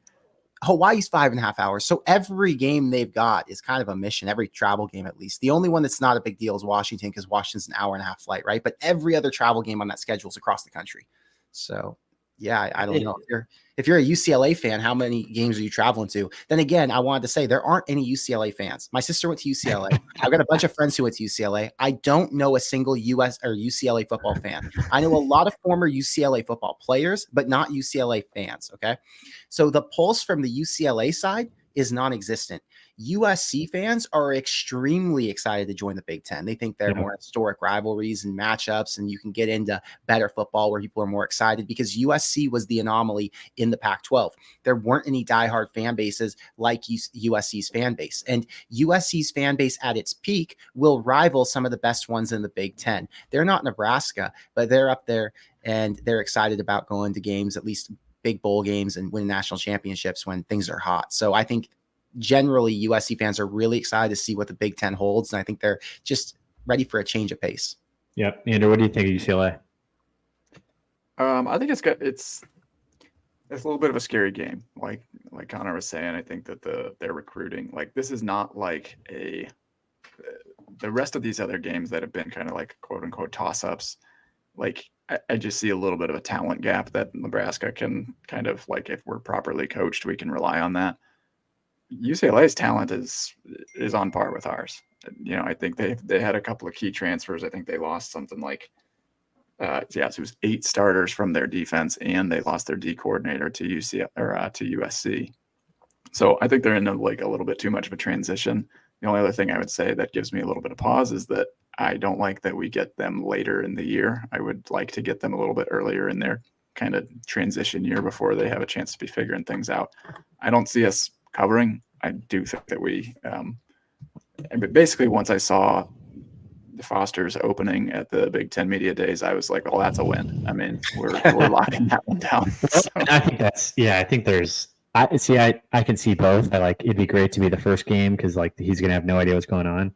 But at the same time, looking at this schedule, to be the next team up after playing Murderers Row of Oregon, Penn State, Minnesota, Rutgers, and traveling to Rutgers, and then you fly all the way, Rutgers, lose that game, fly back, fly to CS. To me, there's got to be a component there of all right, we're coming off of Ohio State, but the travel and then a 3 or 4 straight losses potentially leads to something. So I think we win this. I feel a lot better about it. I initially was going into this oh my God, we could lose the last 5 games, but I feel a lot better about this one. Yeah. But this next one is very, very interesting. These are your boys, Connor. But we've got USC. So USC head coach Lincoln Riley. We've got the over/under for them at 7.5 wins. People don't know what to do with them. And Connor, I really want to get your perspective because you're tighter on this one. They at 26% FPI. ESPN's thinking we lose this game. SC is favored by 5. They're 4-0 against us, which I actually didn't realize. We've never beat them ever in the history of the program. That's kind of discouraging. I don't love that one as much as I enjoyed the Rutgers one. And I put the college game day one on here because these are some of my favorite games we've played in the last 10 years that are so hyped. The college game day game in 2007 was unbelievable. The hype was unbelievable. It was through the roof. We sold out game day with the biggest crowd in history, and they beat them. They beat us like crazy, 49-31. That was the worst. Just a mess. So before I pass to you, Connor, I'm sure you'll know a lot about it. Again, schedule watching for them, man, they got a crazy schedule. So they're kicking off with LSU to start the season off. It's so brutal. Another LSU game in there. They've got Utah State, which is not a not an easy walk in the park to be the second game. And then Michigan. So like, do they start 1-2 when you go LSU followed by Michigan? Wisconsin, is Wisconsin a welcome to the Big Ten moment, followed by Minnesota, another welcome to the Big Ten moment, followed by Penn State?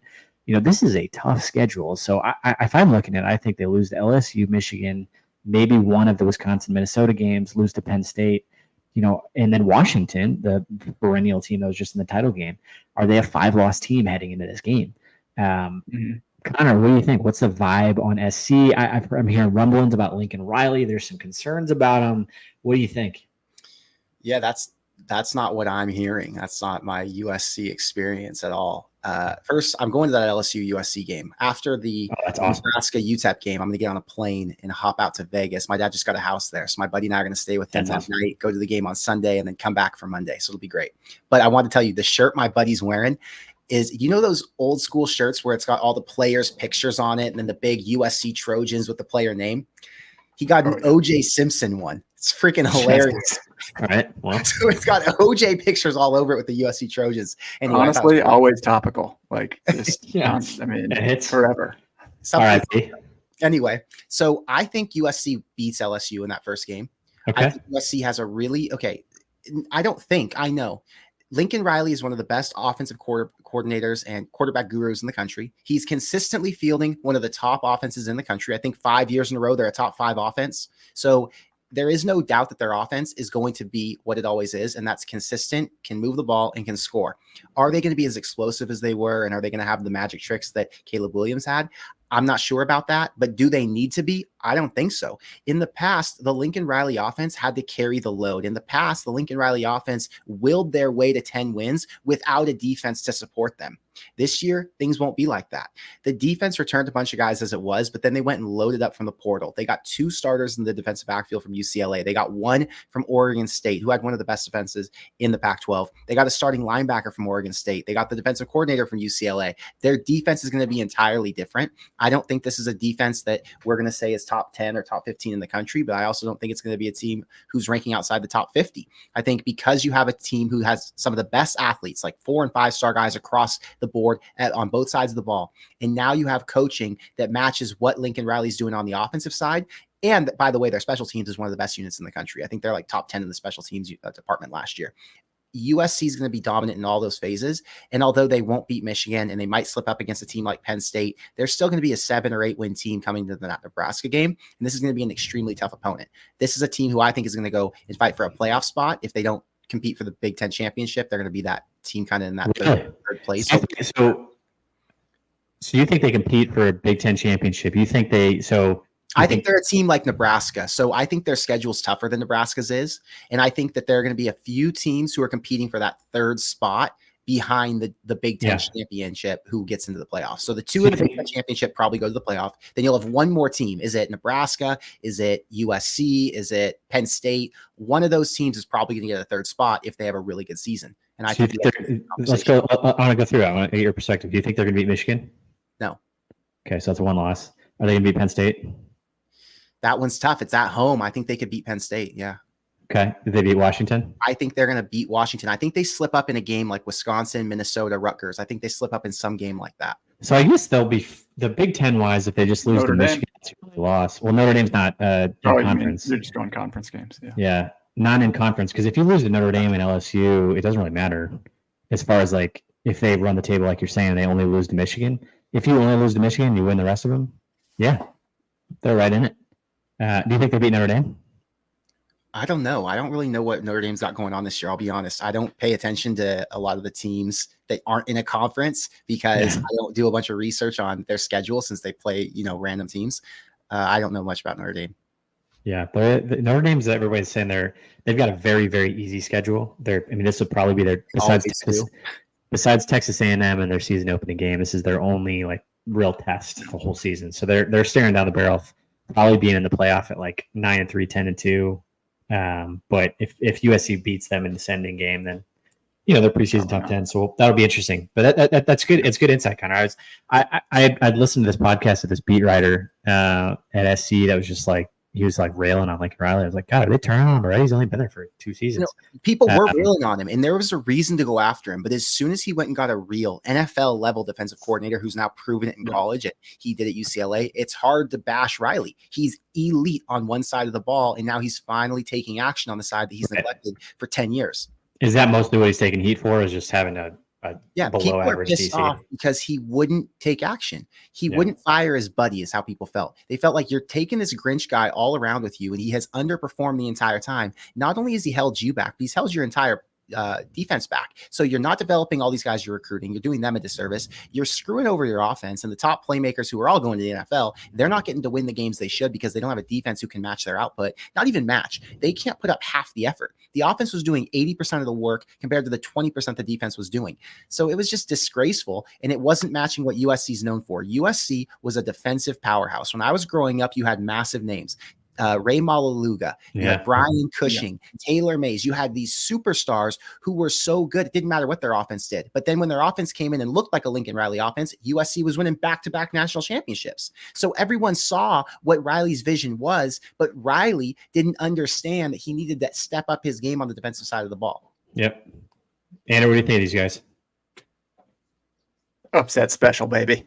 This is one game. Like, I've got us slipping up against Rutgers. I've got us in a real tight kind of back and forth to UCLA. I think this is like, there's just something about this game that listen, it's a ridiculous call for me to say that we're going to beat USC because we are not exactly built with the personnel to beat USC. However, their weaknesses last year are still a little bit weak this year. Their offensive line, they were not good last year. They had a good quarterback who would scramble for his life and figure things out. But they have a question mark at quarterback this year. I mean, I think they know who their quarterback is, but that's got to be a statistical drop-off from the number 1 overall pick. Secondly, their defense was in shambles. And I know they've got a real D coordinator, and I know that he's going to be good. I don't know how good it will be within the first year. I mean, granted, Tony White made us quite a bit better in year 1. So, like, it's absolutely possible, and I will eat my words. But they are the 62nd ranked rushing defense among Power 5 teams and 64th ranked passing defense amongst Power 5 teams. That's out of 70. They were atrocious. The way that we beat teams last year, I don't know. We needed to be playing a bad defense. We might be playing a bad defense. We needed a D-line that could dominate an O-line. We've got a D-line that can maybe stick it to their O-line. I think those would be the keys that I could see. This could be the upset of the year for us. This could be like the turning of the tide for Matt Rule, like the oh shit, we're back. Like, I agree. I 100% agree with you. So this is an upset spot because USC failed to produce against teams like Nebraska. When I say that, it's the defensive side of the ball. Notre Dame last year completely shut their offense down. They put pressure on the quarterback. They forced turnovers, and USC wasn't able to score quick enough.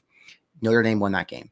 UCLA, same exact thing. I was looking at a couple other games they played in that were very similar. I can't remember which ones they were, but regardless, I think Nebraska matches up so well on defense that they beat USC in this game, and it's going to be a massive upset because USC is not only going to be ranked in the top 20, but it's going to put Nebraska in position to actually make noise with a Wisconsin or Iowa win and get into if they don't make the playoff, get into a really good bowl. So good. They are 96th in returning production on offense, USC. 96. So, I mean, there's a little hope there that there's just a little too much to replace, but they did very well in the transfer portal. About this schedule is, I think there's probably broader questions on what the future of college football is and all these conferences, and it's all weird, but it is fun to play some new teams because I look at these guys just as I looked at like UCLA and I'm like, I don't know, we haven't played them in a while. We should probably beat them. And I'm not as broken as what I'm about to transition to in these last 2 games that I'm like, I don't even know what to do with these guys anymore because I think we're going to win every single game. We never do. But yeah, I feel oddly optimistic having researched and looked up UCLA and USC. I'm like, well, I don't know. I think we beat them. Like, and kind of similar type of story for these guys. Like they're coming off a Washington game. They're coming off a bunch of tough games. Like maybe they're not living up to the hype that they thought. Maybe, it is this upset special. It'll be plenty hyped. It's going to be a super fun game. So that'll be a fun one.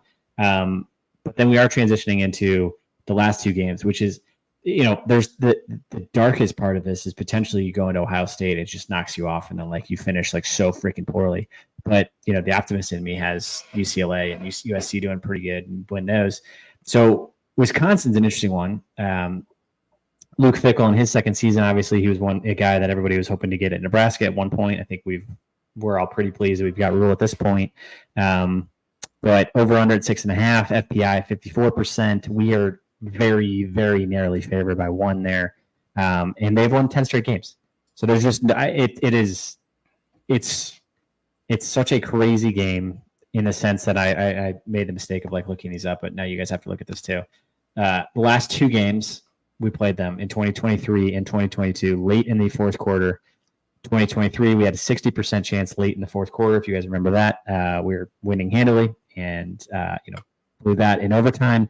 2022, we had an 84% chance to win that game and then blew that game. So just like diabolical, like meltdown losses against these guys the last 2 years, which they're close. We're not getting blown out like we were 5-6 years ago when they were just like, running all over us with every single player that they've ever had. So it is getting closer. Their schedule, again, to schedule watch, is very interesting. Very same thing. Like, it's crazy how, like, I love this new Big Ten because there are so many good teams in it. You look at Wisconsin's schedule. I mean, they've got Alabama, they've got USC, they're playing Rutgers, they're playing Penn State, Iowa, Oregon, then Nebraska. So they could theoretically lose 3 straight games heading into our game again. So you lose to Penn State, lose to Iowa, you lose to Oregon. Yeah. Are they staring down the barrel of a 3-game losing streak? What kind of mental headspace are they in going into that game? I do think so. I'm sitting at I'm drinking so much Kool-Aid right now. I'm sitting at 9-1 going into this home. But I am so broken by these guys that I'm like, can we beat Wisconsin? I have no idea. I haven't seen it since 2012. I was at the Big Ten championship when we just got absolutely railroaded. I have never recovered. So you guys might have to pick me up on this one because I'm like, we should win this. Dude. They could lose 3 straight. They're not that good. They got Longo out there as their offensive coordinator. I don't think Tyler Van Dyke's very good. Their quarterback. They lost Braylon Allen. It's set up in a way that I'm like, we should beat these guys, but they have destroyed me. No, you should have hope. That 3-game streak before Nebraska is so brutal, especially coming down to the end of the year. So you're already banged up going into the end of the year. Then you play the 3 hardest, not even the 3 hardest, because you've got Bama and USC at the beginning. So you play 3 of your 5 toughest games at the very end, right before you take a road trip to Nebraska. The last time they played on the road in Nebraska, they barely squeezed it out, and they only did it because Nebraska's defense couldn't stop them at the very end, and the offense just wasn't that productive because they were playing with a quarterback who was banged up. Last year, they were in position to win the entire game and then just crumbled at the very end. If Nebraska would have had an offense, they would have won that one too. So they didn't have any offense production, I don't think, after halftime. So if you're looking at this, what's going to be different at Wisconsin? Their receiver room looks pretty much the same. Their running back room looks the same. Everything on offense outside of Tyler Van Dyke is the exact same. Can Nebraska stop that offense? Enough to where they're going to hold them to 21, in my opinion. Can Nebraska score on their D? Their D returns a lot of guys. I think they returned 7 or 8 starters. But was that D enough to start or to stop a 3rd-string QB last year? No. I think that Raiola or Harburg is going to have a better output than what Chubba Purdy did. And I don't think Nebraska's offense is going to stall out the same way it did, especially at home. So although this will be a totally different environment if we're passing the ball and it's going to be a cold weather game, I feel really confident in Nebraska finally bouncing back here. A lot more confident in this game than I am against USC or Iowa. So if there was going to be one game I think they won out of these last 3, this would be the one. I love hearing that. I mean, I'm encouraged. I really like that they've gone away from their core. I think Fickell's trying to do a lot of stuff that Wisconsin isn't normally used to. I think the Longo hire is one that people are excited about. But I'm like, it's not Wisconsin's good at. They're not good at throwing the ball around. They're not good. Like, this is not Wisconsin football. And I'm hoping this is their Callahan moment, that it's like he's just trying to do too many things. But it's like I cannot believe we didn't beat him last year or the year before. But Andrew, what do you got for these guys? I mean, this is just such a tough game because like they weren't elite on offense or anything, but they do return a good amount. They were good on defense, but they return a lot, and they did pretty well in the transfer portal as well. They've got some stars coming back on defense. Like, they're probably going to end up being a top 25 defense. Something about this game tells me our offense is going to falter a little bit. I mean, they're going back to their like Wisconsin roots on defense and stuff. They're going to be just solid.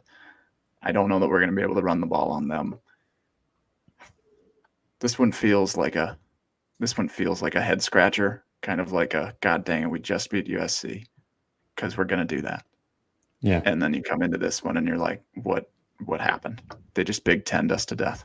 They just brought us back to the Big Ten West days, and they just I don't know what happened. We lost 14-12. How'd that happen? Yeah, So I mean, I don't that's feel good the way about it's been this the one. last 5 years. It's just been these like kind of meltdowns at the end, and it'll just be interesting because this is not a Wisconsin team of old. This is a tough schedule. I mean, to have Alabama, USC, Penn State, Iowa, and Oregon on that schedule, like, are they trying to get to a bowl game? What kind of headspace are they in going into this game because of that? And is Fickle like on the hot seat because of it? So that'll be super interesting if we are truly in this like knocking on the door of the playoff position, or if we're whatever we are heading into this game. Playing at home, I mean, come on. Last 5 home and game of the year. 6. Senior night against Scotty. I mean, you would hope that they're going to be up for this one. Hopefully the boys are dialed. Last game of the year. We've made it all the way to the end.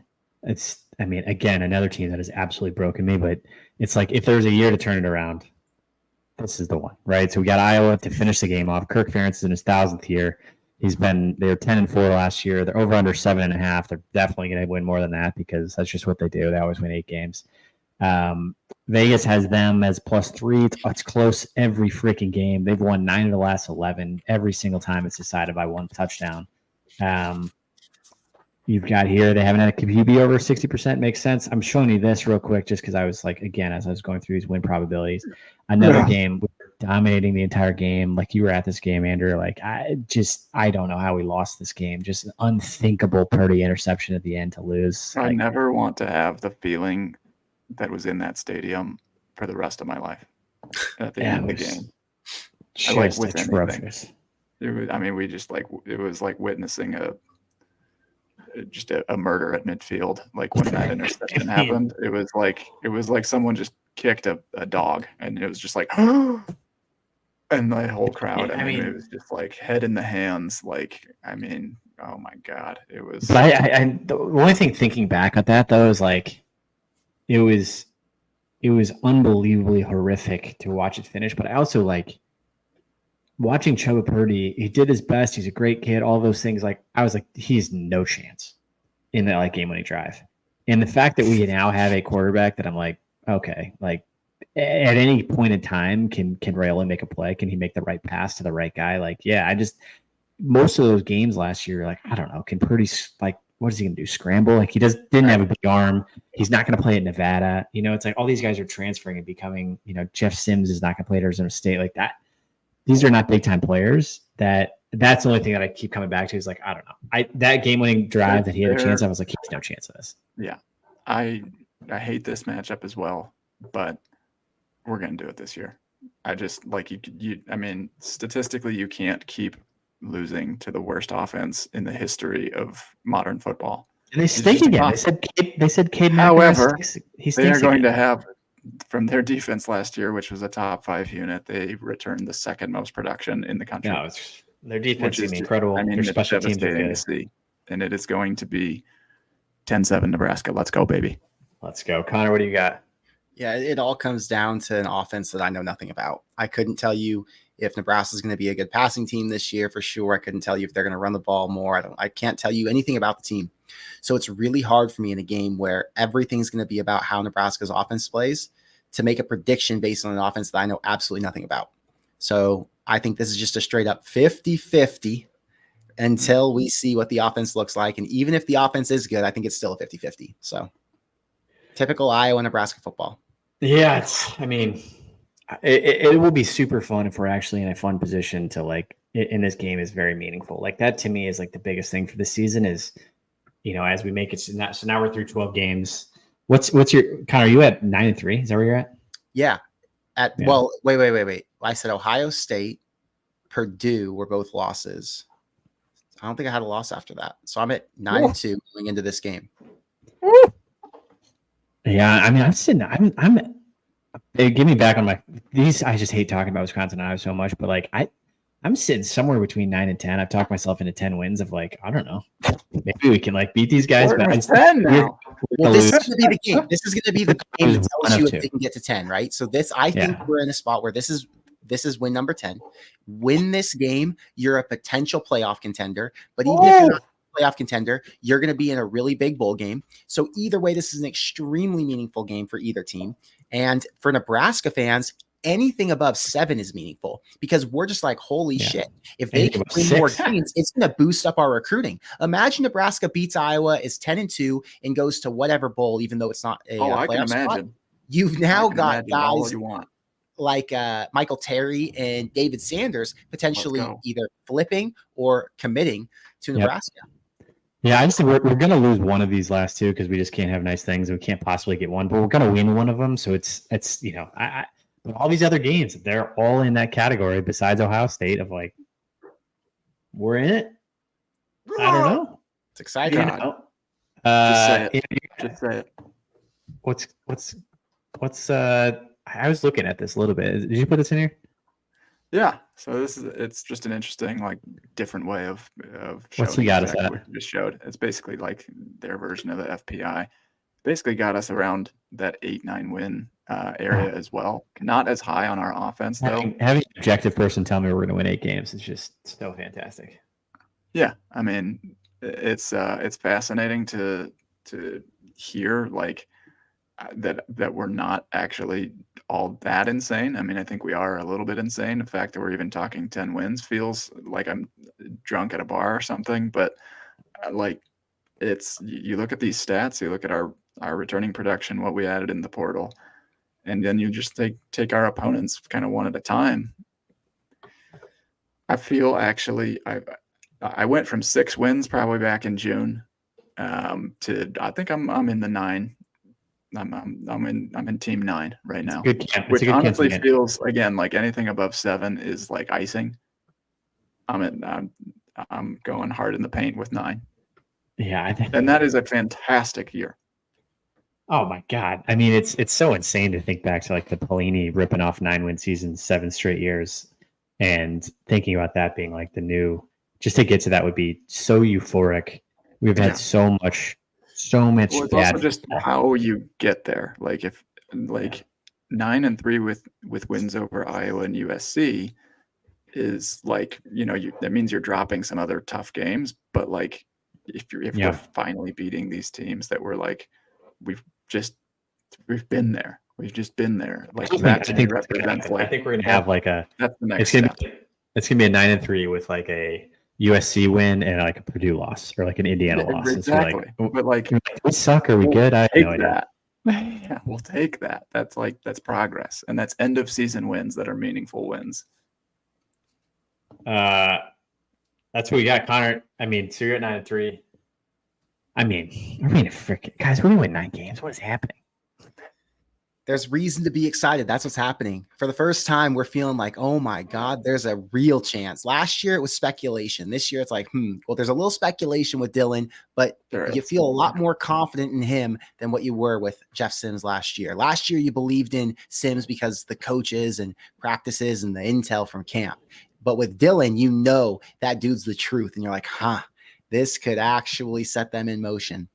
Yeah, I mean, most of this, I think exactly when you said at the beginning of the show, Connor, it was like everybody watched last season. We're like, if we had a quarterback with a pulse, or if we had an offense with a pulse, like we win 8 games, and we just never could figure it out. It's like, oh, we replace him with the number 1 quarterback in the country. It's like, okay. So, Dave, money where our mouths are. Who are the losses for you? Ohio State and Wisconsin. 2 losses. You went 10-2 last year too, and you were only off by 5. I think I've said 10-2 for the last 10 straight years. So you got Ohio State, Wisconsin. I've got Ohio State, Wisconsin, and Rutgers. I will say the last time I was like this. This is terrible, but like the last time I was this 10-11 confident was Frost's second year. Remember Frost's second year when we were like 11 blew up when Adrian was like the dark horse Heisman and we were a dark horse playoff team. True. And everyone was like, and we had an easy schedule, and then we promptly lost to who do we lose to? Like South Alabama or whatever. I don't even know. Like I can't even remember how many bad losses we've had. But it's like, oh, Oh, actually, no, we're really bad. Sorry. That was It's a like, come to Jesus moment. anyway. Connor, who all are right. your losses then? It was what? Iowa, Iowa. Purdue, and Purdue, Ohio okay. State. Iowa, Purdue, Ohio State. Iowa, Okay. Purdue, Ohio God, State. that Iowa. Yeah. That would suck. But I mean, and that's what's like, what's terrifying about this schedule is it does set up to like be a super exciting front end of the season, and then like finishing the end of the season the same way we did last year with like a losing 2 out of 4 or 1 out of 4 or whatever it ends up being, and like finishing on a low note, which would suck, but then hopefully win our bowl game. But it's a very backloaded schedule. I don't know. It'll be interesting, but folks, I can't believe it. I mean, we got 1,200 people. I got one final question. Let's just say we got 1,200 people here on a stream at 10:45 at night on a Wednesday. This is just the greatest fan base in the history of fan bases. Listening to 3 people who have no idea what they're talking about, just ramble on about Husker football. It's the greatest. It's the greatest. I love it's it. Just all speculation, but it feels so good. Yeah, Connor, who you got for offensive MVP, defensive MVP, special teams MVP? Ooh, there you go. That'll be my final question for you. I'm gonna take Raiola out of it because I don't think that's really fair. It's just a toss in there. So we'll say Isaiah Nayor. Yeah. Whoa. For offensive. Nice. Okay. For defensive, I'm going to take Tommy Hill out because I think that's kind of unfair as well. And I'm going to say Jamari Butler as defensive MVP. Okay. And what was the last question you asked me? Special teams. That other phase. You have to go with the returner. So I'm going to say Ja'Cory Barney and hope that he's a special kick returner. There we go. Nice. All right. To the 1,200 folks that are listening, thank you for listening. Connor Hayden here from CornCrazed. Make sure you follow CornCrazed on YouTube. Check him out. He's the #1 largest Husker content creator on YouTube. He does an awesome show. He's got some great content on it. Make sure you check it out. Connor, thanks for joining us, man. Thanks for bearing with us as we grinded through that whole schedule. It's super fun. Appreciate having us. Appreciate you coming on. And go Big Red. Go Big Red.